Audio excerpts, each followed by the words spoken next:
பாட்டாளி வர்க்கத்தின் மகத்தான மேதை காரல் மார்க்ஸ் அவர்களை நினைவு கூர்ந்தபடி இந்த மேடையில் இருக்கிறோம். உலகத்தின் புகழ் வாய்ந்த நூல் நிலையங்களில் ஒன்று கன்னிமாரால் நூல் நிலையம். இங்கேதான் மார்க்ஸ் புத்தகங்கள் தடை செய்யப்பட்டது, போல்ஷிவிக் புத்தகங்கள் தடை செய்யப்பட்டது.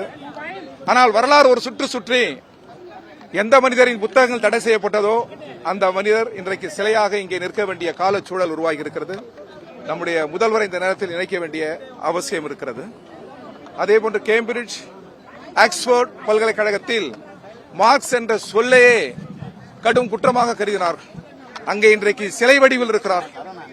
அதேபோன்று தமிழகத்தின் தந்தை பெரியாரும் அந்த பல்கலைக்கழகத்தில் சிலை வடிவாக இருக்கிறார். எனவே பகுத்தறிவாளர்கள், விடுதலை கருத்துக்கள், மானுடத்தின் மதிப்புமிக்க கருத்தியல்கள், இதை வெல்லுவதற்கு உலகில் எந்த ஆயுதமும் இல்லை என்பதற்கு மார்க்ஸ் சாட்சியாக இருக்கிறார். போர்களற்ற ஒரு உலகம், நீதி நிறைந்த ஒரு உலகம், அடக்குமுறையும் அநீதியும் இல்லாத ஒரு உலகம், மானுடத்தின் முழு நிறை விடுதலை என்கிற அந்த சொல்லும் சிந்தனையும் இருக்கிற வரை மார்க்ஸ் வாழ்வார். அவரது திசைதான் மானுடத்தின் மகத்தான திசை.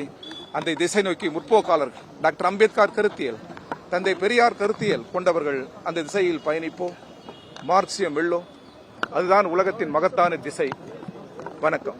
உலக பாட்டாளி வர்க்கத்தினுடைய மகத்தான தலைவர் கார்ல் மார்க்ஸ் அவர்களுடைய பிறந்த நாள் இன்று. உலகின் தலைசிறந்த சிந்தனையாளர்களில் ஒருவராக இன்றைக்கும் போற்றப்படுபவர் கார்ல் மார்க்ஸ் அவர்கள்.